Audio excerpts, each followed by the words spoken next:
Assalamualaikum warahmatullahi wabarakatuh. Alhamdulillahi dzil jalali wal ikram, sahibit tawli wal in'am. Ahmaduhu subhanahu wa ta'ala ala ni'amihi al-idham wa alaihi al-jisam. Ashhadu an la ilaha illallah wahdahu la syarika lah, al-malikul alam, wa ashhadu anna Muhammadan abduhu wa rasuluh, an-nabiyyus sadiqu sayyidul anam, alaihi afdalus salati wa atammus salam, wa ala alihi al-a'lam wa ashabihi al-bararatil kiram wa man tabi'ahum bi ihsan ma ta'aqabatil layali wal ayyam. Amma ba'du, fa usi nafsi wa iyyakum ayyuhal muslimun bima huwa afdalu ma yuftatahu bil kalam, ala wa huwa wasiyatu bi taqwallahi malikil alam wa ta'atihi ala dawam. Fa inna taqwallahi a'la nasab wa inna ta'atahu aghla muktasab. Inna akramakum 'indallahi atqakum wa tazawwadu fa inna khairaz zadi at-taqwa wattaquni ya ulil albab. Ma'asyiral kiram, bapak dan ibu-ibu, saudara-saudara dan saudara-saudari kaum muslimin dan muslimat, jemaah salat subuh di Masjid Zaid bin Thabit Pekanbaru, ataupun yang menyaksikan maupun yang mendengarkan melalui media dimanapun berada. Alhamdulillah, di subuh yang mudah-mudahan diberkahi ini, seperti sabda Nabi alaihi salatu wassalam, Allahumma barik li ummati fi bukuriha. Ya Allah, berikanlah keberkahan kepada umatku di waktu paginya. Dan mudah-mudahan kita mendapatkan pula apa yang dikatakan Nabi alaihi salatu wassalam, man shalla subha fi jama'atin kana fi dhimmatillah. Siapa yang salat subuh berjamaah berada dalam jaminan Allah subhanahu wa ta'ala. Apatah lagi, kita lanjutkan dengan salah satu dari bentuk zikir kepada Allah subhanahu wa ta'ala, bahkan min afdaliz zikir, zikir yang termasuk paling utama, yaitu talabul ilm, menuntut ilmu.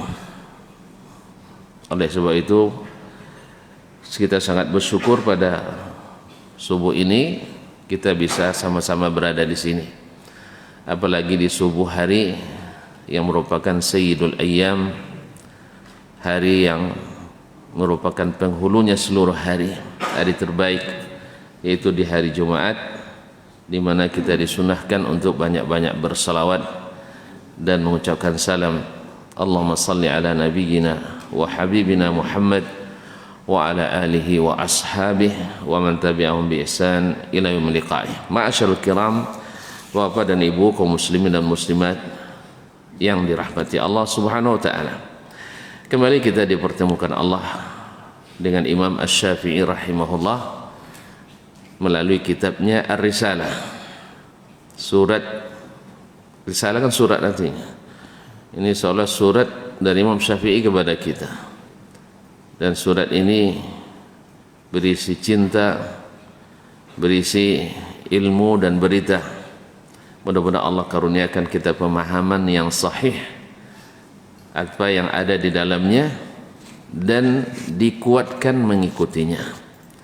Sebab tidak sedikit orang tahu yang sahih tapi tak kuat mengikutinya.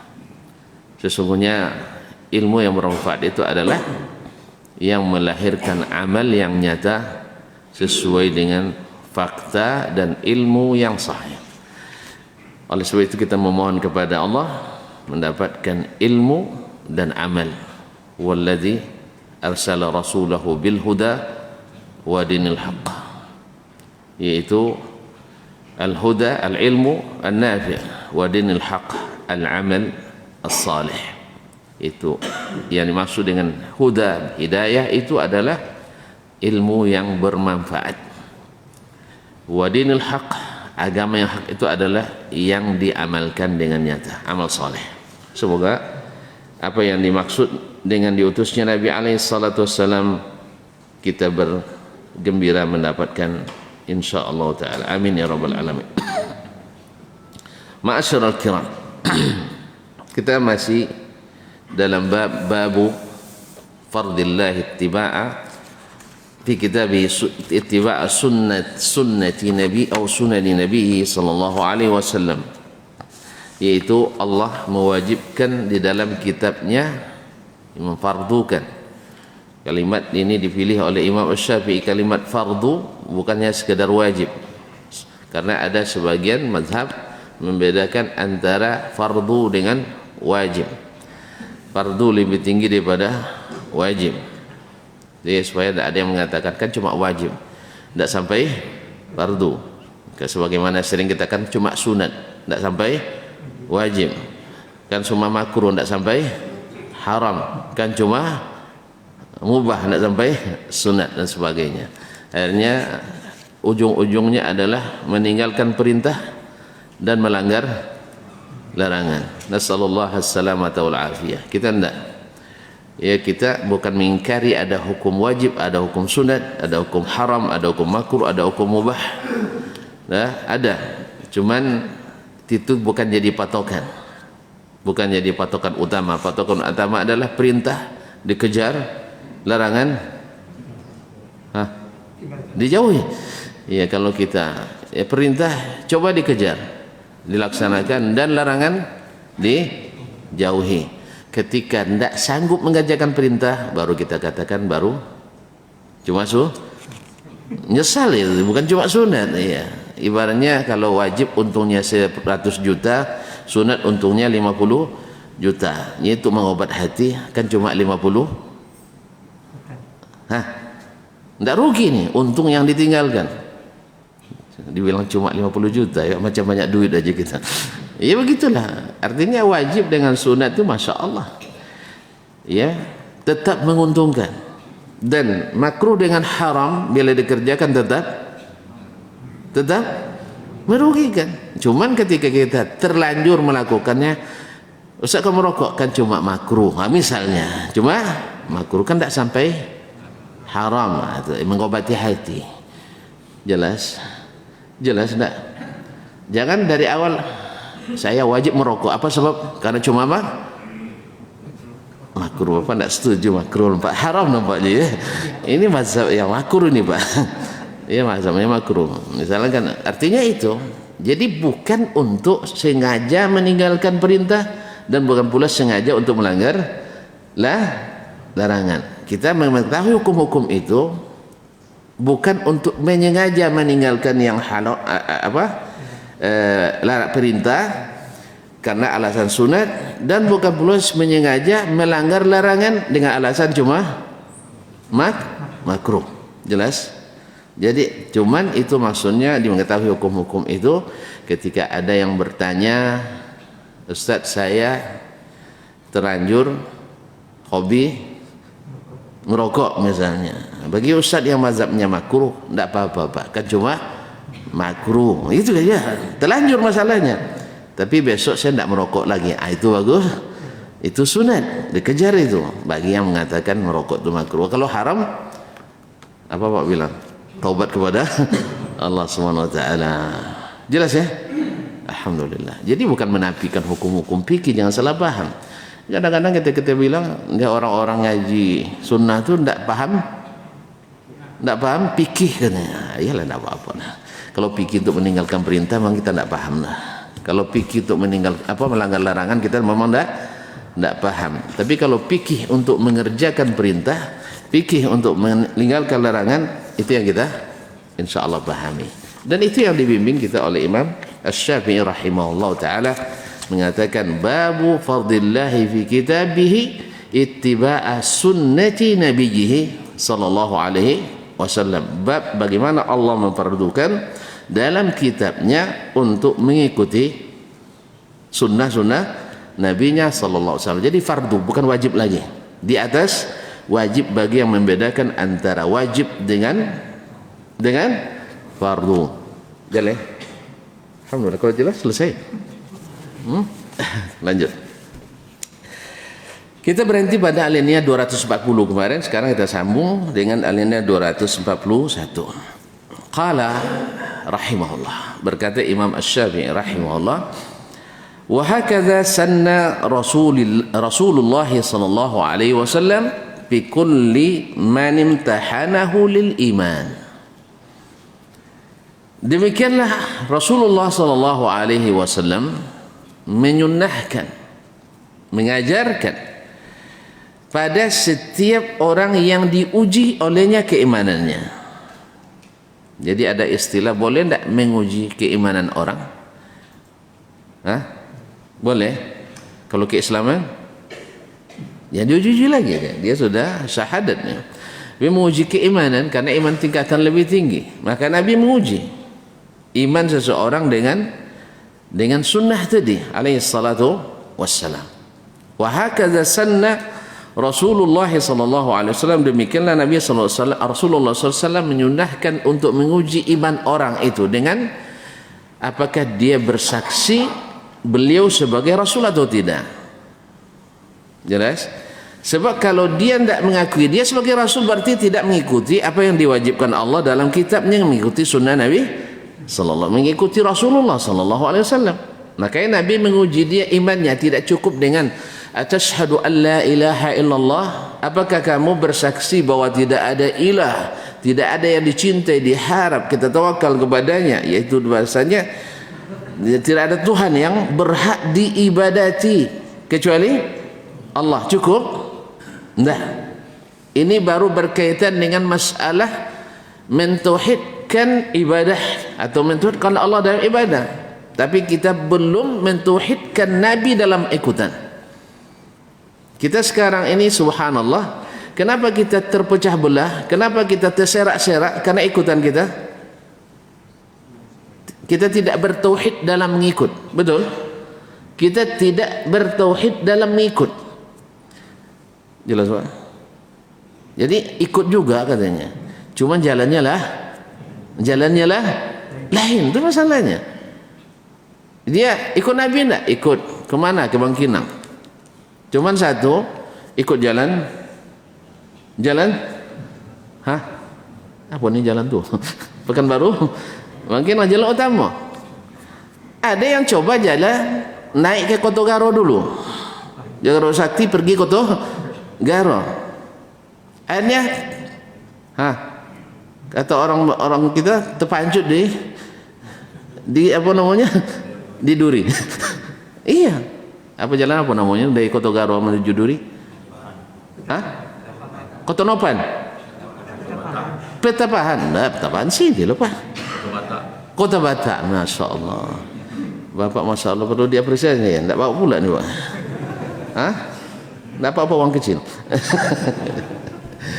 Kaum muslimin dan muslimat dirahmati Allah SWT. Maaf lupa pula saya. Baik, kasih masker enggak Bapak Sula ya? Ngutanglah dulu Pak ya. Baik, ingatkan besok ya, beliau dapat hadiah ya. Entah apa saya tidak tahu, lihat aja nanti. Nah, baiklah kaum muslimin dan muslimat dirahmati Allah. Jadi ada yang coba ngikut jalan lain, karena ngikut jalan lain itu akhirnya kita berserak. Yang lain dah sampai ke Bangkinang, yang lain mana kawan? Di teleponnya, maaf saya sudah sampai sampai ke kota apa tadi nama Pak? Kota Batak katanya. Kota Batak ke Bangkinang tambah jauh tambah dekat? Jauh. Kalau tambah jauh sesat atau lurus? Sesat. Kalau sesat menderita atau berbahagia? Nah itu masalahnya. Akhirnya nanti yang terjadi apa? Tunggu kami. Kalau tidak kalian tunggu, kalian saya digertak itu. Iya tak? Atau kalian datang ke sini supaya kita bersatu. Iya kan? Dipaksanya yang ke Bangkinang yang sudah sampai untuk jemputnya ke Kota Batak. Habis waktu enggak? Habis itu sampai bertemu di Kota Batak, kelahi atau peluk-pelukan? Kadang kelahi. Ayah dah lapar nunggu anda di Bangkinang belum makan-makan sampai sekarang. Suruh lagi jemput. Besok jangan ikut lagi ya katanya. Akhirnya tidak ikut ngaji lagi. Kaum muslimin dan muslimat, ini sebabnya masyarakat kita. Sebab tidak mentauhidkan ikutan kita. Karena tauhid itu wajib hukumnya. Mentauhidkan Allah dalam ibadah, mentauhidkan Nabi dalam mutaba'ah. Tafsirnya sama, dia sama-sama menuju menuju Bangkinang. Kan banyak jalan menuju Roma ya. Banyak jalan menuju Roma, banyak jalan menuju Bangkinang. Akhirnya tempuh jalan masing-masing. Ada yang pula buat perkalian 10 itu adalah hasil 8 tambah 2 10. 7 tambah 3 10. 2 kali 5 10. Ini main akal-akal. Agama itu bukan tidak rumus begini. Kalau bisa begitu tidak ada Rasul diutus. Ada yang tidak sesuai perkalian itu ya menurut kita tidak sesuai, tapi menurut ilmu Allah sangat sesuai. Seperti Allah di aras, menurut perkalian kalau pakai teori tadi tidak masuk. Kalau di aras berarti membutuhkan aras. Ternyata Allah tidak membutuhkannya, tapi dia bersemayam di atas aras. Kalau seandainya Allah di atas aras, berarti aras lebih besar. Kenapa? Karena singgasana raja lebih besar dari raja. Ini kias lagi karena ilmu yang terbatas tadi. Jelas ya? Akhirnya kita kami ikut Nabi, nas ini sahih, hadis Nabi ini sahih, tapi maknanya lain. Gimana pula antum paham bahwa makna yang dituju oleh Nabi tanpa menanya ke Nabi alaihissalatu wassalam? Seolah-olah Nabi tidak pandai bahasa. Nah, ini tuduhan ini banyak nih, Nabi tidak pandai bahasa Arab. Iya, jadi bahasa Arab Nabi itu harus dipalingkan, ditakwilkan semuanya, sebab dia tidak jelas bicara. Nabi tidak jelas bicaranya. Padahal Nabi Allah sebut dengan litubayyina linnasi ma nuzila ilaihim. Nabi itu untuk menjelaskan apa yang Allah turunkan pada mereka. Nah, kalau keterangan Nabi belum jelas dan kadang-kadang harus perlu penjelasan yang bertolak belakang dengan keterangan Nabi, itu yang ikut Nabi. Ini yang saya tidak paham itu. Kalau ini memang tidak pakai kita di sini. Kalau fikih yang seperti ini yang dimaksudkan, saya memang keluar dari nama fikih. Tapi kalau fikih itu memahami Al-Quran dan Sunnah sesuai dengan Sunnah Nabi alaihissalatu wassalam, kedua pemahaman as-salafus salih yang mereka direkomendasikan pemahamannya oleh Allah dan Rasulnya sallallahu alaihi wasallam, kalau ini yang kita coba. Walaupun catat ya besar-besar Pak Edi, kan masih ingat perkataan saya, orang yang berada di lingkungan yang benar tidak selamanya benar. Boleh salah? Ya salah kita akui saja, jangan berbantah pula. Pokoknya kami benar, tidak boleh salah. Jadi Nabi kita jelas yang berada di jalur yang benar bisa saja tergelincir atau larinya terlalu kencang. Kalau terlalu kencang terbalik Pak, pecah ban terbalik. Makanya jangan terlalu kencang. Ini baru belajar 3 hari sudah kayak Syekhul Islam Ibnu Taimiyah dia. Sudah Ustaz ni kajiannya tadi banyak salahnya itu. Subhanallah. Kalau memang ada salah, duduk sama Syekh itu seperti teman saya orang Cina itu. Ya, duduk sebangku dari kampus menuju Masjid Nabawi, Bang. Jadi dalam saya duduk sebangku dengan dia. Dia mulai cerita, Syekh Huzaifi tidak salafi. Syekh Huzaifi tidak salafi. Padahal mereka imam-imam Masjid Nabawi. Subhanallah. Akhirnya nanti Syekh Muhammad bin Abdul Wahhab tidak salafi. Kenapa? Ada kesalahannya. Ada kesalahan dan kekeliruannya yang kadang-kadang kita yang salah memahaminya. Padahal bahasanya masih belum fasih bahasa Arabnya. Ini yang masalah. Ini terlalu kencang namanya. Walaupun dia sudah mulai berada di lingkungan yang benar, cuman larinya kencang. Sama pertama saya bawa motor dulu. Nah, ini cerita lagi jadinya. Ya, bawa motor, curi-curi Pak Habil dapat kunci digantung, ya bawa. Digas langsung gigi 1, manjat manjat tebing saya. Jadi pakai yang pertama tuh manjat tebing. Tonton manjat pohon kelapa kan? Nah, saya lebih tinggi, manjat tebing. Allah musta'an. Jadi kaum muslimin dan muslimat terlalu gasnya terlalu tinggi.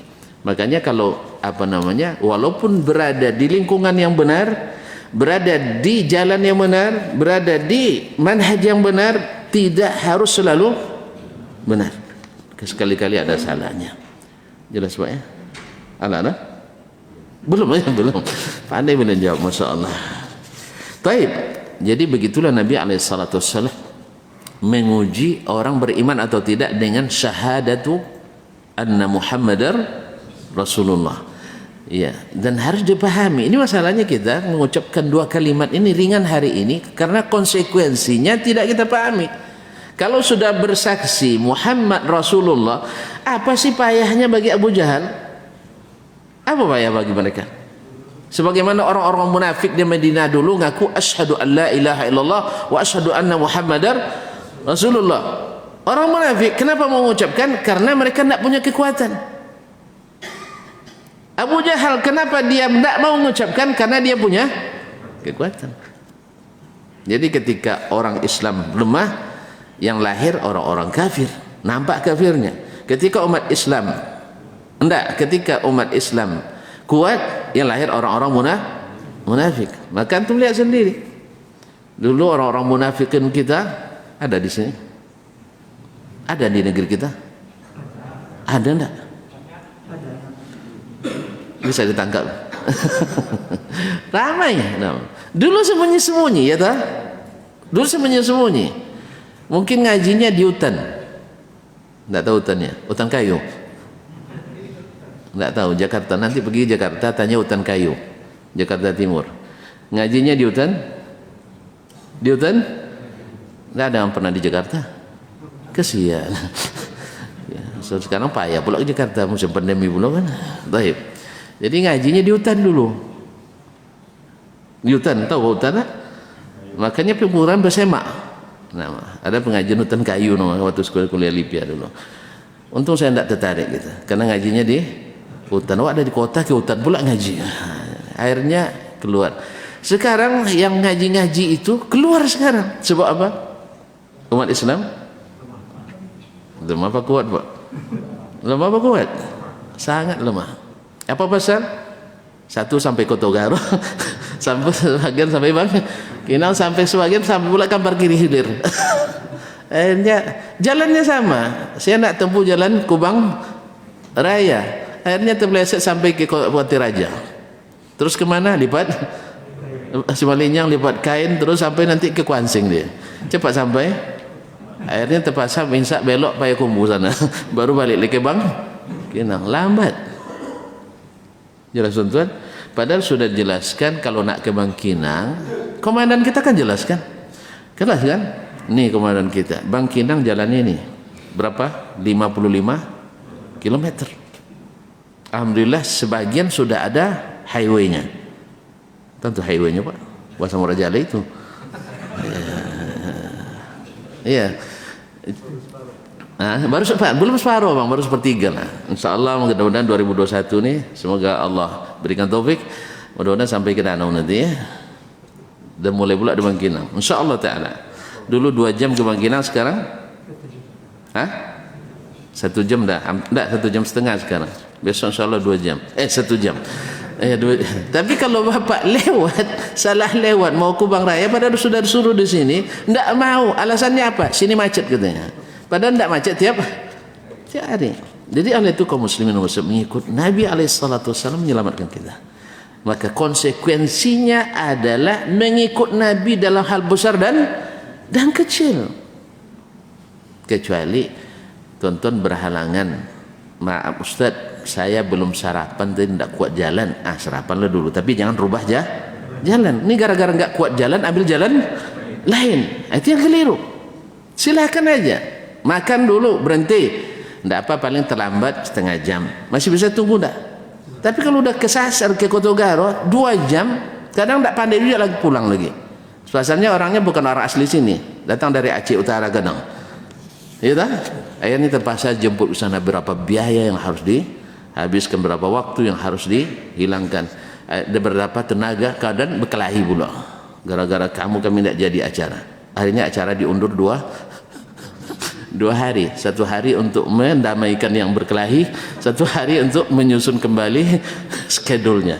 Kadang-kadang sampai 2 pekan pula, pasalnya narasumbernya sudah menanjuk pula. Allah musta'an. Jadi makanya kaum muslimin ini konsekuensinya. Bagi Abu Jahal mudah dia kata asyhadu anna Muhammadar Rasulullah, tapi saya munafik mat katanya. Tapi tidak, dia dalam posisi kuat sehingga tidak mau mengucapkan. Dan posisi kuat karena konsekuensinya kami ikut kamu. Karena utusan Allah. Allah itu tinggi bagi mereka, mereka beriman pada Allah. Abu Jahal beriman tidak pada Allah? Tidak beriman, Pak. Beriman dia tidak. Buktinya dia bilang wallahi katanya demi Allah. Dia beriman pada Allah. Cuman kata Allah, wa ma yu'minu aktsaruhum billahi illa wa hum musyrikun. Sebagian mereka beriman pada Allah tapi syirik. Macam sebagian kita di sini barangkali tidak ada. Di Indonesia mungkin nggak ada. Kalau tidak bertebaran. Iya, bahwasanya beriman tidak pada Allah, beriman. Cuman setiap tahun ngantar juga kepala kerbau. Karena ini tidak dianggap syirik, karena tidak paham tauhid, akhirnya tidak paham syirik. Sama kalau tidak paham sunnah, tidak paham mana bid'ah, bercampur dia. Makanya jangan kenali bid'ah, jangan kenalan dengan bid'ah. Kalau kenalan dengan bid'ah nanti sunnahnya tidak tahu kita. Makanya orang mengira itulah yang sunnah. Makanya yang akrab dengan bid'ah digelar ahlu as-sunnah yang asli. Ya, yang suka bid'ah namanya ahlussunnah asli. Yang suka sunnah dikatakan ahlussunnah abal.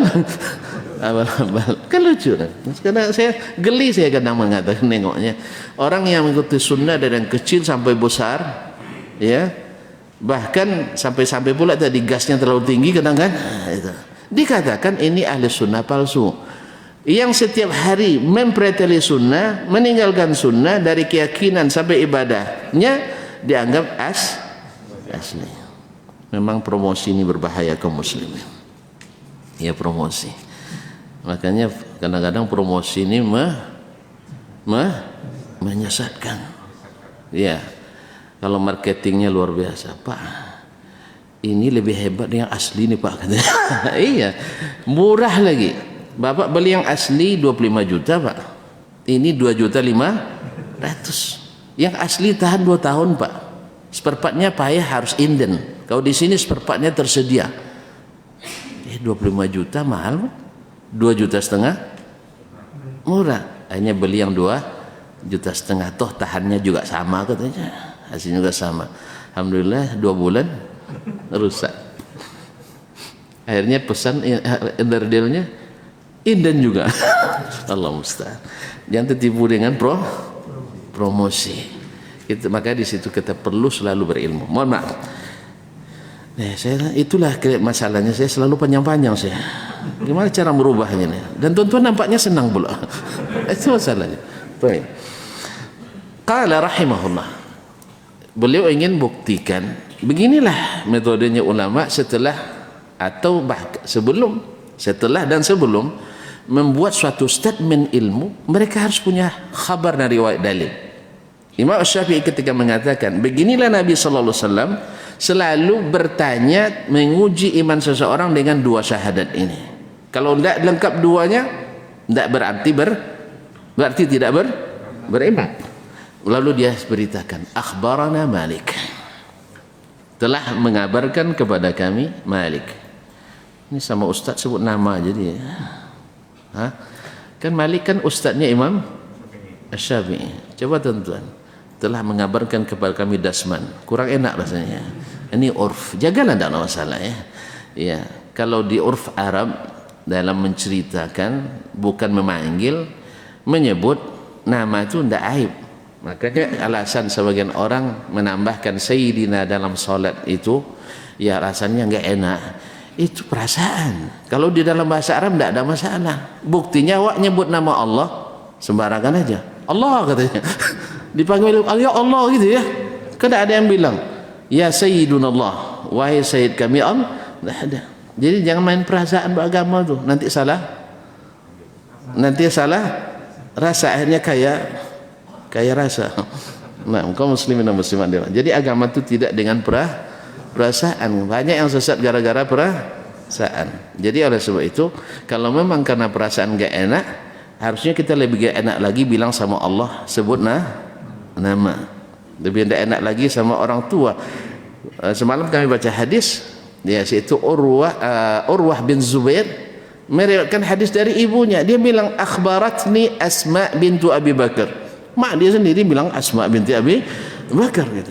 Kalau sempat dibaca oleh orang cuma betul-betul tidak beradab nih Urwah. Tuan-tuan, ini satu dari 7 ulama tabi'in yang paling terkenal ya di Madinah, bilang antum tidak beradab sama maknya. Hah?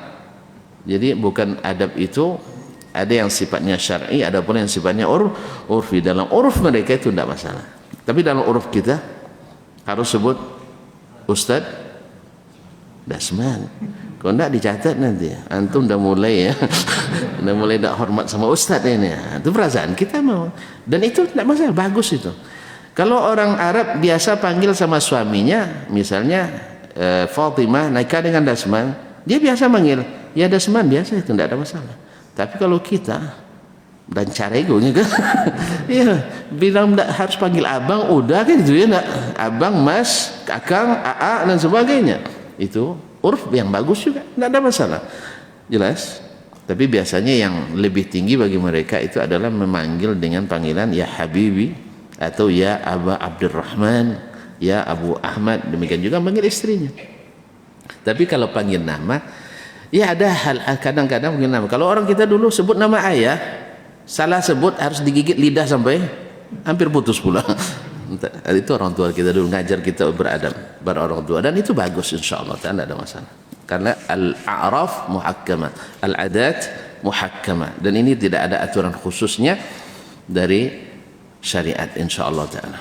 Baiklah kaum muslimin dan muslimat dirahmati Allah. Akhbarana Malik, telah mengabarkan kepada kami Malik, yaitu Imam Malik ibn Anas, naam, imam dari Hijrah Abu Abdullah, salah satu dari imam mazhab yang 4 yang mu'tamad. An Hilal ibn Usamah, dari Hilal ibn Usamah Al-Madani Atha ibn Yasar, dari Atha ibn Yasar Al-Madani, keseluruhnya adalah thiqah. An Umar bin Al-Hakam, dari Umar ibn Al-Hakam. Di sini Imam Malik, subhanallah, seperti yang akan dijelaskan oleh Imam Syafi'i, tersilap mengucapkannya, atau dia tidak hafal namanya. Dia sebut Umar ibn Al-Hakam, pada adalah Muawiyah ibn Al-Hakam dalam riwayat yang masyhur. Naam. Qala ataitu Rasulullah sallallahu alaihi wasallam bijariyah. Saya datang menjumpai Rasulullah sallallahu alaihi wasallam membawa seorang budak wanita yang belum balik. Jariyah adalah anak perempuan ABG istilahnya tuh kita. Anak baru apa? Anak baru gedang. Anak baru gede ya. Ya gede itu juga bahasa Jawanya, kalau kita baru gedang. Anak baru gedang. Nah, sama. Tonton malu pula mengucapkan baru gedang. Mereka tidak malu bilang baru gedang. Nah, asal dari Jawa bagus, asal dari Sumatera kurang bagus. Nah, anak baru godang. Nah, baru godang. Taib. Jadi kalau jariyah umumnya diitlakkan bagi hamba sahaya perempuan, dan pada asalnya adalah yang belum balik. Makanya kalau ada yang berdalil dengan hadis jariyah, datang jariyah ke Nabi sallallahu alaihi wasallam, minta, lalu dipegangnya tangan Nabi, dibawanya keliling Madinah. Keliling Madinah dulu kan kecil Madinah tuh, sebesar pekarangan Masjid Nabawi sekarang. Jariyah, lalu sebagian orang mengambil dalil di sini boleh nak bersalaman laki-laki di perempuan yang bukan mahram dengan hadis ini. Wallahu alam, ini istidlal yang keliru. Ya, sebagian ada yang berdalil di sini. Apa sebab? Dia lupa bahwa makna jariyah A B G, anak bau godang.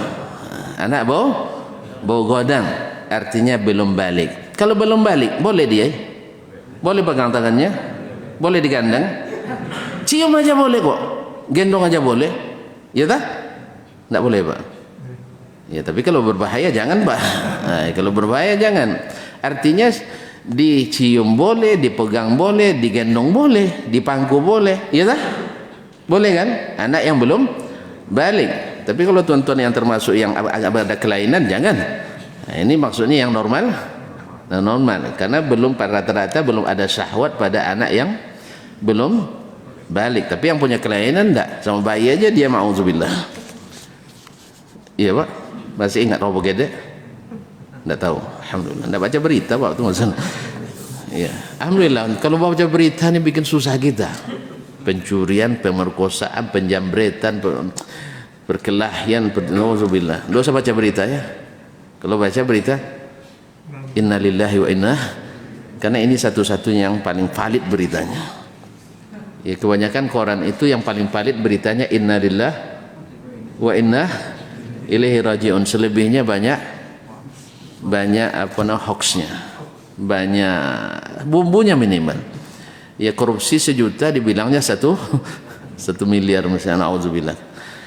Baik, kaum muslimin dan muslimat dirahmati Allah SWT.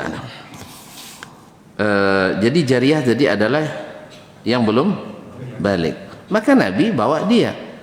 Dan hadis ini kemudian makna ini didukung oleh hadis yang banyak bahwa dilarang berjabat tangan laki-laki dan perempuan. Pada hadis Aisyah radhiyallahu anha, maka ma massat yadu Rasulillah sallallahu alaihi wasallam yada imra'atin qat. Nabi tak pernah tangannya menyentuh tangan perempuan manapun. Jelas ya? Oleh sebab itu kaum muslimin wa istidlal, kadang-kadang hadisnya sahih tapi cara pengambilan dalilnya yang tidak sah. Jadi hadisnya sabit. Nah, dalam Sahih Bukhari dah. Kalau Sahih Bukhari dan Muslim. Baik, wa man ana, kemudian faqultu ya Rasulullah, selalu saya katakan saya bawa jariyah, anak hamba saya yang belum balik, perempuan yang belum balik. Faqultu ya Rasulullah, saya katakan ya Rasulullah, alayya raqabah. Saya, mohon maaf tadi pada asalnya ya, berarti kadang-kadang diitlakkan pula pada yang bukan, yang sudah balik, tajawuzan, karena masih kecil tapi sudah balik. Misalnya kan kita juga ada anak-anak kita yang perempuan masih SD sudah balik, disebut anak-anak itu tidak. Saya ulang lagi, kalau anak SD sudah balik umur 10 tahun dia sudah haid, dia sebut emak-emak atau anak-anak? Serius ini? Anak-anak kan? Sekali mudah nikah. Di Indonesia tidak bakal terlihat sebab ini pelanggaran undang-undang. Dan nikah pun masih disebut anak-anak, kecuali antum dah tahu dia gendong anak dia sendiri ya lah. Makanya ada istri saya punya teman di Madinah waktu itu, orang Arab, anaknya dia umur 20 tahun atau 21 tahun sudah punya cucu. Kaget bapaknya. Awak dalam 19 tahun belum dapat cucu. Ya umur 21 tahun dapat cucu. Ceritanya gimana? Ya saya penasaran juga. Ini tanya sama istri, rupanya dia umur 9 tahun dinikahkan oleh orang tuanya. Pas umur 10 dapat anak perempuan pula. Ketika dia rasakan bahwa menikah itu luar biasa bahagia, pas anaknya umur 9 dinikahkan pula. Cepat balik nampaknya keluarga ini. Ini bagus ini. Bagus ini yang begini. Pas setahun dapat pula anak. Berarti neneknya tadi umur berapa? 10 tambah 10 baru 20 tahun lebih. Cobakan nanti. Silakan dicoba tuan-tuan. Jadi kalau ada anak perempuan kita umur 10, 9, nikahkan. Mau enggak? Masuk penjara itu masalahnya. InsyaAllah kita rubah undang-undang itu nanti, insyaAllah akan berubah dalam waktu yang tak lama lagi, insyaAllah. Ya, karena kata penyair kullu ma huwa atin qarib, yang datang itu lebih dekat daripada yang sudah pergi. InsyaAllah aman tuh. Kalau saya presiden, tentu tidak yakin tuh masalahnya. Kayak Ustaz ini tidak yakin jadi presiden, tak apalah. Kalau gitu tidak boleh buat lah. Kawan aja tidak yakin, apalagi lawan. Baik. Fakultu ya Rasulullah, alayya raqabah. Ya Rasulullah, saya punya kewajiban menebus diat, yaitu berupa hamba sahaya. Karena mungkin, tapi ini tidak disebutkan apa alasannya, saya lupa, tidak pernah juga membaca apa alasannya di sini, tapi mungkin saja sumpah. Kan sumpah itu kan dibayar dengan tiga apa namanya, dengan tiga, salah satu dari tiga, memerdekakan atau beri makan orang fakir miskin 6 orang, atau berpuasa tiga hari, atau bisa saja dia berhubungan suami istri di siang hari Ramadan juga harus bayar qada, atau bisa saja karena kasus pembunuhan dan sebagainya. Di sini tidak jelaskan apa sebabnya, wallahu taala alam.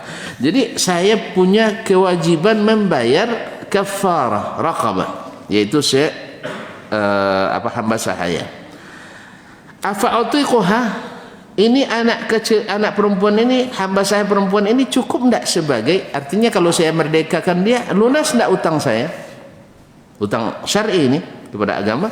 Kata Nabi SAW, Nabi tidak langsung mengatakan iya, sebab kalau orang-orang dewasa kan tidak perlu diuji lagi kan, ini anak dah beriman apa belum? Faqala laha Rasulullah SAW, lalu Rasulullah SAW bersabda, Aina Allah. Ini hadis menakutkan bagi kaum khalaf ini. Tapi hadis ini diterima dengan lapang dada oleh kaum salaf, karena mereka paham bahasa Arab dengan benar. Ya, Aina Allah, di mana Allah. Lalu datang kita hari ini, jangan ditanya di mana Allah. Nabi nanya. Hadis riwayat Imam Muslim. Coba pula untuk mengatakan Imam Muslim tak pandai menilai hadis-hadis ini dhaif. Subhanallah. Kaum muslimin dan muslimat dirahmati Allah Subhanahu wa taala.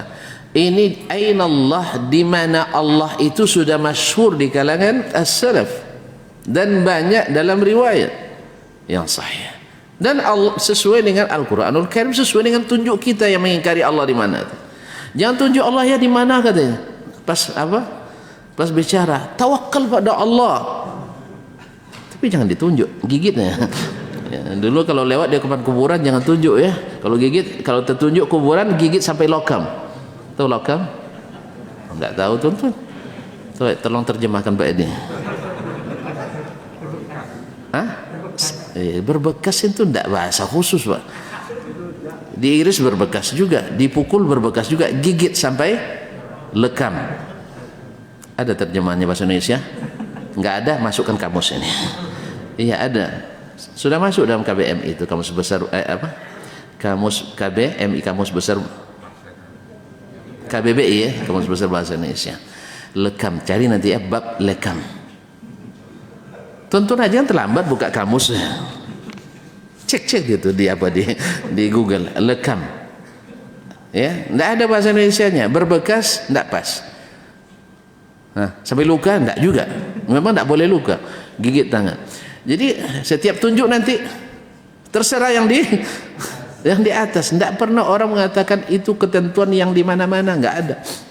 Atau ketentuan yang tidak bertempat, nggak ada. Semuanya bilang ketentuan yang di atas. Ini yang lucunya kaum muslimin dan muslimat, fitrahnya, gerak tubuhnya, hatinya, lisannya menunjukkan Allah di atas. Pas tidak sengaja ya, tapi pas mulai ngaji hilang itu di mana? Allah SWT, Al-Quran, hadis, riwayat yang ijma' dari kalangan as-salafus salih, al-qurunul mufaddalah, kemudian fitrah kita sendiri, akal kita sendiri, kemudian gerak tubuh kita sendiri, semuanya mengarah ke atas. Coba lihat, siapapun nanti bicara, Ustaz, saya sedih sekarang. Apa sedih? Apa sedih? Istri saya itu luar biasa Ustaz. Kenapa? Pandai cari duit. Pandai cari duit, dimanapun saya simpan dapat sama dia.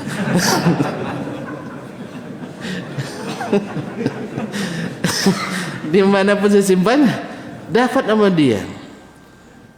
Lalu antum nasihati kan oleh ustaznya, ya Pak, begitulah ketentuan Allah untuk hamba-hambanya. Ya tawakal saja pada yang langsung itu otomatis, sambil nunjuk pula kan, sudah Allah yang di atas. Dalam keadaan apapun Pak, jangan lupa pada yang di atas, minta pada yang di atas. Tidak ada yang bilang minta pada yang tak tempat nggak ada. Iya saudara, salah saya. Coba lihat nanti, dia amati siapapun yang bicara termasuk saya. Kalau sudah nyebut ya Allah, gitu ya, langsung tuh Allahumma, ya kan? Dan memang itu yang diajarkan Nabi SAW ketika di khutbah di Arafah, khutbah Jumat, dia bilang Allahumma fashhad. Kemana tunjuknya? Allahumma fashhad. Kemana? Enggak, langsung Allahumma fashhad, sambil nengok pula ke atas, hatinya juga ke atas. Apalagi malam kemarin Isra Mi'raj, cerita Nabi ke, iya tuan-tuan, Masya Allah, enggak ada peringatan sini saya, makanya lupa tuan-tuan. Pas ngaji Isra Mi'raj, baca hadis panjang, hadisnya panjang, banyak riwayatnya dalam Sahih Bukhari dan Sahih Muslim, panjang itu. Nabi naik ke langit pertama, ketemu Nabi Adam alaihissalam, naik langit kedua, ketemu Nabi Isa alaihissalam, terus sampai ke langit ke-6 ketemu Nabi Musa alaihissalam. Cerita setelah itu terus ke Sidratul Muntaha, Nabi ditinggalkan oleh Jibril situ. Ini Nabi dikhususkan dengan makam ini. Taib, turun perintah salat 50 kali salat dalam sehari. Awak 5 dah lome kita buatnya, lemas kita buatnya. Akhirnya turun dari atas. Ngapain Nabi tadi ke di atas? Yang menerima perintah dari siapa? Allah, berarti ya di atas. Oh, sekali tidak cukup bukti Ustaz, turun lagi ketemu Nabi Musa.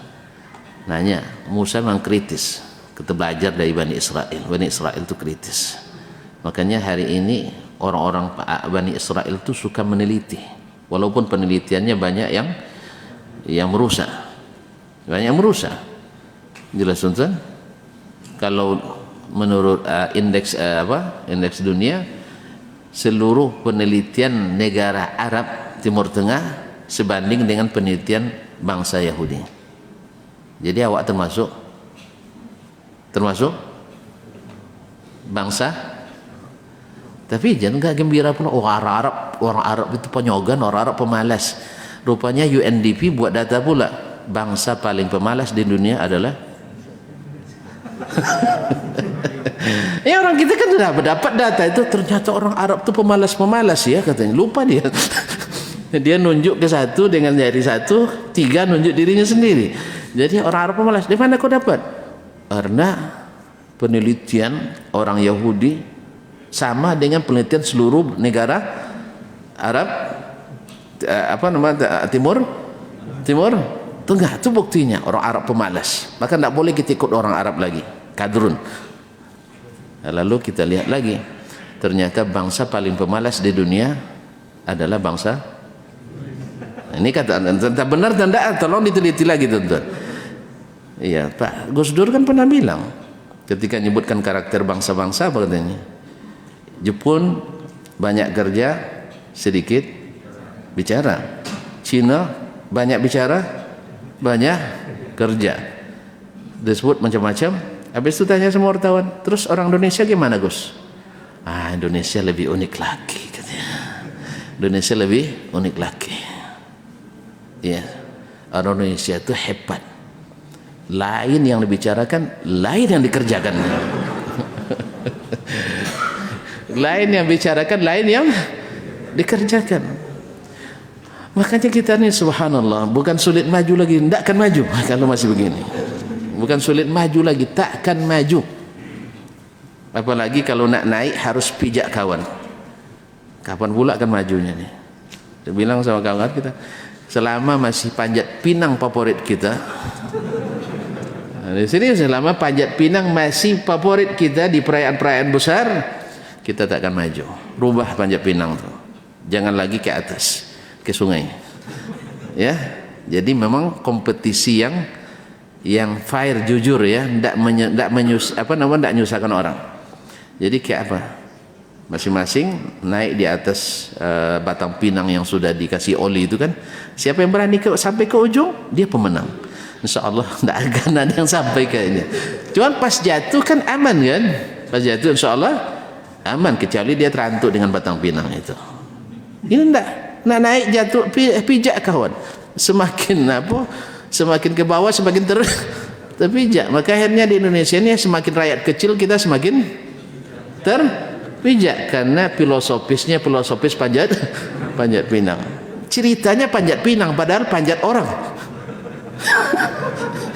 Iya filosof. Makanya lain yang dikatakan, lain yang dia kata panjat pinang, yang dikerjakan panjat orang. Contoh Pak, betul Gus Dur tuh. Betul dia bilang. Lain yang dikatakan, lain yang dikerjakan. Yang dikatakan apa acara kita? Panjat pinang. Terus yang disusun siapa? Orang. Ini sebenarnya yang dikerjakan panjat orang, bukan panjat pinang.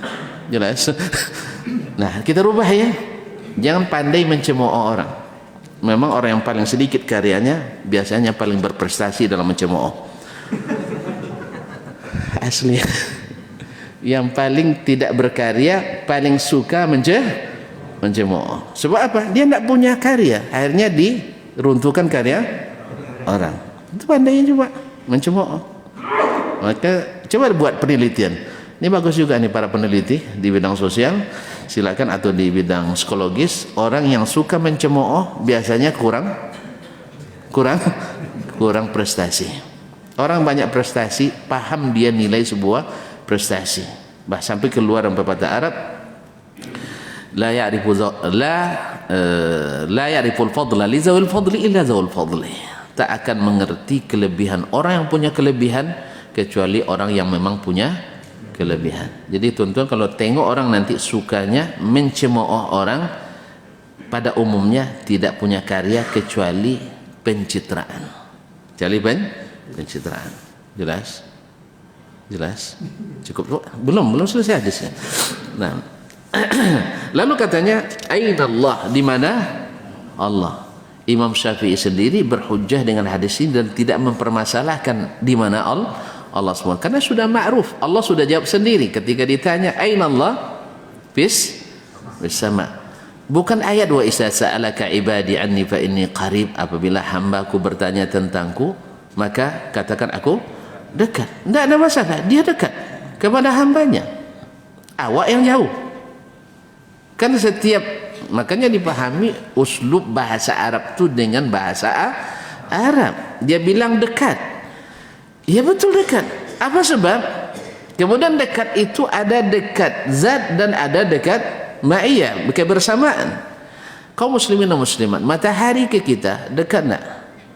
Kita ke matahari jauh. Matahari ke kita masa jauh Pak, sampai sinarnya ke kita. Sinar kita ada sampai ke atas. Baik, oke lah. Matahari bersama kita, benar enggak? Matahari bersama kita, benar enggak? Benar enggak bersama kita? Dia di atas jauh sekali. Jadi kan benar enggak kalau dikatakan Allah bersama kita? Benar. Apa sebab? Dia sampai ke kita. Kalau boleh dianalogikan, katanya tidak boleh pakai akal katanya. Bukan tidak boleh pakai akal, gimana pula paham tidak pakai akalnya? Kita dituduh pula orang-orang ini tidak pandai akal, tidak berakal katanya. Gunakan sedikit otaknya, paham katanya. Subhanallah, memang Nabi dulu tidak pakai otak dia. Kalau orang-orang yang berilmu itu pasti cerdas. Orang cerdas belum tentu berilmu tuan-tuan. Lucu orang ini kadang-kadang. Tak gunakan akal, gimana pula tak gunakan akal? Cuman bedanya akal itu pengantar, bukan pemutus. Jangan jadikan yang kecil jadi pemutus, yang besar jadi ikut, kebalik nanti. Wahyu itu yang di atas. Baiklah, aina Allah? Dia bilang fis sama, fis sama'i, di atas. Dah jelas itu, di langit. Bacalah kamus nanti, sama itu di mana? Sama di atas apa di bawah? Di atas. Ada orang bilang kalau di atas gimana? Ini kan masalahnya gimana? Pertanyaan gimana itu makanya marah besar Imam Malik ketika ditanya tentang itu. Bumi ini kan bundar, ya tah? Ini kan salah satu alasan orang menolak Allah di atas. Bumi bundar. Taib bagi orang Indonesia, wakilnya lah, karena posisinya di atas dia. Di bola dunia itu kita bagian atas, sah? Taib. Yang bagian bawah apa misalnya? Amerika Latin, sah? Brazil, Argentina, Peru, Kolombia dan sebagainya. Saya nak tantang antum, kalau antum katakan bahwasanya bumi bundar lalu dia kan sedang ke bawah di kepala gitu ya, berarti langit bagi mereka di mana?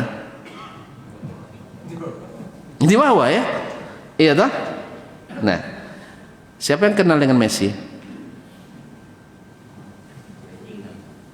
Pura-pura nak kenal aja tuh. Baju anak-anaknya gambar Messi saya tengok. Nomor 10 Messi, baju Barcelona. Jangan pura-pura nggak tahu tuh. Tahu? Kalau nak kenal dengan Messi oke lah. Maradona dulu belum ngaji waktu Maradona, sekarang Messi dah ngaji lah, oke lah. Nak kenal juga Maradona? Oh, masih nampak matanya bertandang malam. Baiklah kaum muslimin, tanya sama, Maradona mati ya? Sudah ya? Tidak bisa telepon lagi. Yang masih hidup Pak? Nah, coba. Messi kan ya, paham pokoknya. Mau tidak nelpon Messi sekarang? Tanya ke dia, sih, langit kamu sekarang di bawah apa di atas? Pasti jawabannya di atas. Silakan tanya aja. Ya Pak? Iya nak? Pak ragu nampaknya. Mau telepon, pulsa masih ada Pak? Ya, pulsa masih banyak. Silakan telepon. Semua mereka nanti akan mengatakan Allah di atas. Kenapa antum masalahkan? Dengan bumi bundar dan sebagainya. Teori. Kalau tidak percaya nanti, kalau tidak percaya sama Messi, Messi peduto orang kafirnya kan, orang kafir kan, oke lah. Kalau memang untuk ilmu, saya bayar tiketnya. Ngutang dulu Pak. Ya, saya tidak ambil duit untuk itu. Ngutang dulu tidak ada masalah. Saya bayar tiketnya, Anda nanti sampai di Buenos Aires, ibu kota apa itu? Alhamdulillah lulus. Argentina. Sampai di sana nanti telepon saya bayar. Ya, saya bayar. Tunjukkan. Ketika telepon nanti saya akan bertanya, ya Ustaz Adnan, langit Anda sekarang di mana? Pasti jawabannya di atas. Apa bahayanya? Jelas, jelas. Makanya kaum muslimin, ada orang kadang-kadang kalau menggunakan akal terlalu berlebihan seperti tidak punya akal. Makanya kita jawab aja dengan fakta. Jawab dengan fakta. Antum sebutkan Alaska di bawah sekarang. Kita telepon orang di Alaska kalau ada sinyal. Mau Bapak pergi ke apa? Argentina? Tidak, saya bayarkan tiketnya Pak. Tidak apa saya ngutang pun setelah itu tidak ada masalah. Ya, tapi untuk ilmu ini nanti sampai di sana, tapi jangan bohong Pak. Iya. Makanya kalau sempat langit mereka di bawah, lemas mereka tuan-tuan. Setiap hari ngelantung terus ya. Ngelantung terus dia. Makanya tidak ada teori ilmu bulat dan sebagainya. Maka jangan dahulukan teori kita dari firman Allah dan sunnah Rasulullah sallallahu alaihi wasallam. Masya Allah. Faqala la Rasul, faqala bis sama, faqala wa man ana. Tidak cukup dengan mana. Padahal dia tidak nanya atas hadina Allah, itu yang tanyanya. Aina Allah? Allah di mana? Berarti dia kenal dengan Allah SWT. Allah di atas. Qala wa man ana. Lalu Nabi tanyakan, saya ini siapa? Qalat anta Rasulullah sallallahu alaihi wasallam. Qala fa'atiqha. Kalau begitu, merdekakan dia. Kenapa boleh dimerdekakan? Karena syaratnya raqabatun mu'minah. Mesti raqabah yang beriman. Mesti hamba yang beriman. Kalau tebusan-tebusan kafarat tidak bisa dengan hamba yang belum beriman. Maka Nabi menanya dua hal ini. Qala Asy-Syafi'i rahimahullah. Berkata Imam Asy-Syafi'i rahimahullah, wa huwa Muawiyah bin Al-Hakam. Tadi kata gurunya Umar bin Hakam. Berarti guru boleh salah? Boleh salah. Terus karena salah Imam Syafi'i langsung tinggalkan Malik? Enggak, itu yang kita kaum muslimin. Ya, ternyata tidak habis ustaznya, banyak salahnya. Biasa kaum muslimin. Kalau kita tahu, bukan harus ditinggalkan guru, tetapi beritahukan kepadanya. Maka Malik rahimahullah silap dia, walaupun dia tidak turun derajatnya dengan kesalahan ini, tidak turun. Makanya menyebutkan kesalahan guru dengan maksud untuk meluruskan murid atau meluruskan maklumat, bukan untuk menjatuhkan, itu soal biasa. Karena sudah jelas dari Nabi alaihissalatu wassalam bahwasanya setiap kita banyak salah. Itulah tugas yang belakangan. Nah, yang begini saja, yang begini tidak berpengaruh. Nak Muawiyah bin Hakam, nak Umar bin Hakam, bahkan rajulun minas sahaba, sepakat ulama hadis tak pengaruh pada kesahihan hadis. Karena dia sahabat. Sahabat tak dikenal pun tak masalah. Lianna sahabata radhiyallahu anhum kulluhum udul, tak ada masalah. Tapi tetap dijelaskan oleh imam kita Asy-Syafi'i rahimahullah. Dan alhamdulillah sampai hari ini saya tidak mendapat cap Syafi'i durhaka pada gurunya, tidak ada. Jelas? Karena Imam Syafi'i tidak mengatakan, ternyata Malik itu tidak apa-apanya dibanding saya. Tidak ada, dia bilang gitu. Makanya saya bilang, pesan sama kawan-kawan, selalu murid-murid saya secara khusus, kalau sempat nanti saya bilang, kalian itu lebih hebat dari saya tidak akan hasad dan dengki, tidak akan iri. Saya akan timbal bilang, misalnya namanya Ustaz Adnan jadi muhaddis, bukan lagi Riau, bukan baru Asia Tenggara misalnya, ya, Ustaz Dasman tuh gininya baru tuh, gininya Adnan baru. Misalnya saya dengar itu, saya kan tinggal bilang, dia jadi muhaddis dulu berguru sama saya. Oh gitu ya, iya. Muridnya saja seperti itu, apalagi gitu kan naik kita. Jelas tuan? Numpang aja standar di situ, apa salahnya? Jelas? Ya tidak perlu ada iri, nak menjatuhkan kawan, na'udzubillah, jangan.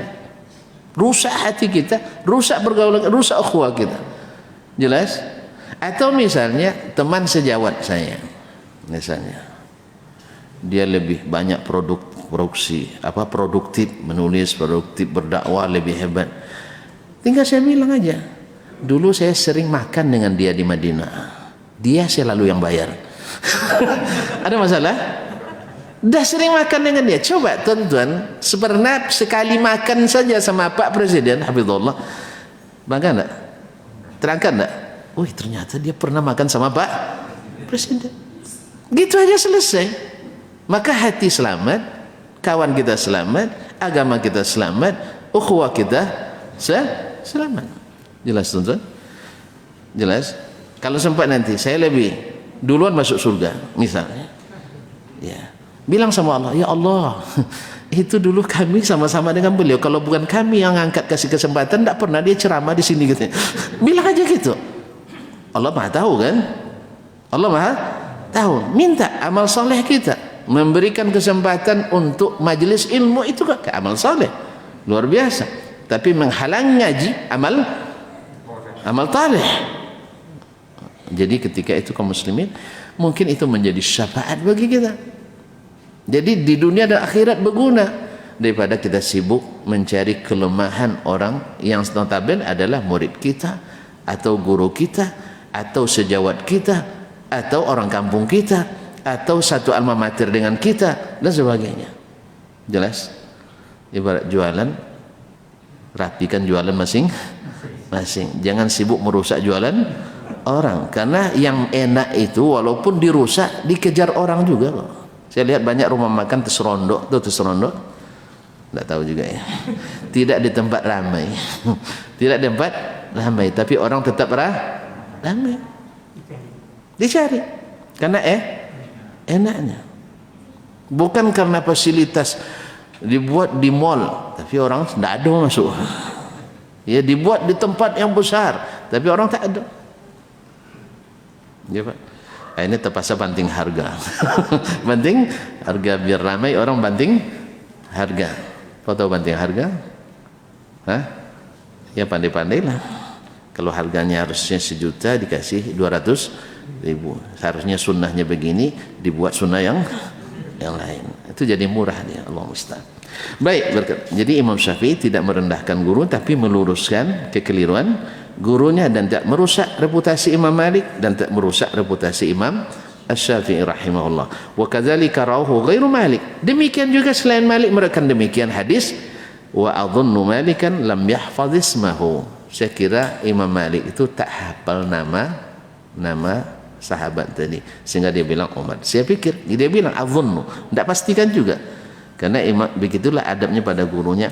Jangan-jangan ada yang bernama Umar bin Hakam. Tapi yang masyhur para perawi lain meriwayatkan dengan nama Muawiyah ibn Hakam, dan itu yang diriwayatkan oleh Imam Al-Bukhari dan Muslim. Qala Asy-Syafi'i fa faradallahu 'ala an-nasi ittiba'a wahyihi wa sunani rasulih sallallahu alaihi wasallam. Berkata Imam kita Asy-Syafi'i rahimahullah, lalu Allah fardukan kepada manusia dalam banyak ayatnya untuk mengikuti wahyunya dan sunnah nabinya sallallahu alaihi wasallam. Jadi angka pertama, Nabi menguji keimanan orang dengan iman kepadanya. Itu menandakan bahwa taat kepada Nabi sama dengan taat kepada Allah. Kewajiban taat kepada kepada Nabi sama dengan kewajiban taat kepada Allah SWT. Dan bahwa iman baru dikatakan pada iman, tidak cukup hanya beriman pada Allah, mesti beriman pada Muhammad sallallahu alaihi wasallam. Makanya orang Yahudi tak mukmin, orang Yahudi Nasrani tak mukmin walaupun asli agamanya samawi. Ya, kalau yang ardi memang tak mu'tabar, memang jelas. Yang agama bikinan manusia apa namanya Konghucu, Nonghucu, Nenghicu, ini tidak masuk. Yang ada yang samawi saja. Samawi itu yang mu'tabar. Cuman ketika mereka tak ikut Nabi Muhammad, berarti tidak ikut Nabi mereka, karena Nabi mereka mewasiatkan untuk beriman pada Nabi Muhammad SAW. Kitab sucinya memerintahkan beriman pada Nabi Muhammad SAW. Kenapa mereka tidak mau mengucapkannya? Karena mereka paham kalau diucapkan tak bisa lagi mengikuti agama selain Islam. Makanya ketika ada yang bilang kemarin, umat lain tiap hari mendengar orang azan, sah? Tidak ada masalah. Ini sekali dalam setahun mengucapkan selamat Natal kok dipermasalahkan? Masih ingat alasannya Pak Haji?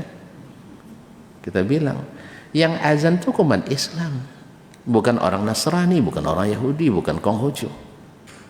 Coba suruh orang Nasrani azan sekali saja, ribut enggak? Pasti ribut. Enggak percaya, coba aja.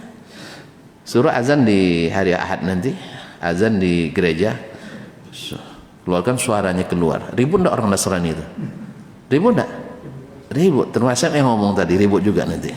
Termasuk yang ngomong akan ribut juga. Berarti kalau yang mengucapkan selamat Natal itu orang Kristen, umat Islam perlu ribut? Tidak pernah ribut kita. Sebagaimana mereka tidak ribut mendengar yang azan itu umat Islam. Jelas? Jadi yang azan umat Islam, kenapa mereka ribut? Tidak mungkin ribut. Ya memang itu agamanya. Undang-undang dasar menjamin, Pancasila menjamin. Allah di atas segalanya menjamin. Tapi coba nanti azan di Kelenteng, yang azan bukan orang Islam, bahkan mungkin yang azan orang Islam pun akan dicari nanti, kecuali yang sudah rusak-rusak nih kaum muslimin dan muslimat dirahmati Allah. Jadi selama yang azan itu orang Islam, mereka tak boleh ribut. Selama yang menyanyikan haleluya itu bukan orang Islam, umat Islam juga tidak akan ribut. Jelas? Yang ribut setelah santri-santri ikut Natalan, itu wajib ribut kita. Pasalnya apa? Bisa murtad mereka. Orang murtad, kewajiban kita untuk menyelamatkannya. Ada rumah kebakaran, ribut enggak orang sekampung? Ribut enggak? Ayam aja bertelur satu ribut sekampung. Padahal datang rezeki, bukan? Ini hilang imannya, wajar kita ribut. Tapi kalau orang Kristen Natalan, pernah kita ribut? Tidak ada kita ribut. Silakan Natal, tidak ada masalah. Orang Konghucu nak bakar tongkang, bakarlah sendiri. Kita juga tak perlu ini. Tapi kalau mau dengan nasihat kita, daripada dibakar lebih baik sedekahkan. Ya tak? Ya tak? Ya, daripada dibakar lebih baik dikasih sama penelayan-nelayan miskin itu. Cuman mau enggak mereka? Belum tentu. Nah, itu masalahnya. Karena itu, dan kita enggak mengganggu. Oleh itu kaum muslimin dan muslimat, pahamilah agama ini dengan benar dan ketahuilah bahwa sesungguhnya iman itu tanpa beriman pada Nabi Muhammad sallallahu alaihi wasallam tidak sah. Oleh sebab itu kewajiban taat kepadanya sama dengan kewajiban taat kepada Allah tabaraka wa taala, sehingga tidak ada lagi nanti pemilah-milahan ya dalam hal menerima atau menolak, bukan sisi derajat. Kalau derajat Al-Quran lebih tinggi dari sunnah, tapi di sisi ketaatan sunnah sama kuat dengan Al-Quranul Karim. Tidak ada lagi pemilihan antara mutawatir dengan ahad, kecuali dari sisi kekuatan derajat, tapi dari sisi hujjah sama. Apakah dalam akidah, dalam ibadah, muamalah dan seterusnya, asal sahih dari Nabi menurut ahlu sunnati wal jamaah yang asli. Terpaksa bilang asli lagi. Ya kan orang mengeluarkan stiker ini, terpaksa kita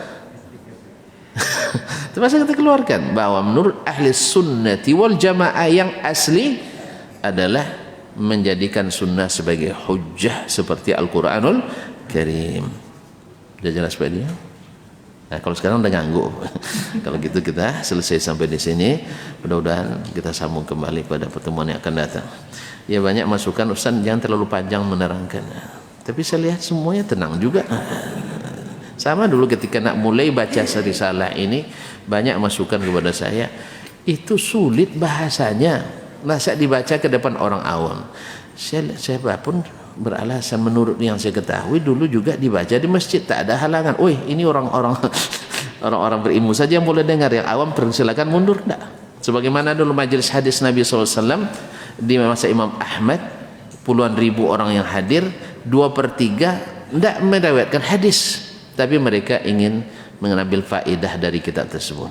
Maka saya jawab aja, kalau seandainya bahasa Imam Syafi'i itu sulit, kita coba mempermudah. Kalau bahasanya tinggi, kita coba untuk pakai bahasa yang cukup rendah. Kalau kita paham, kita jelas. Kalau tidak paham, kita undur dulu sampai ada yang paham.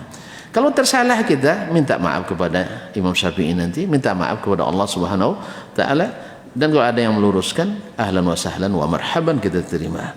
Jelas?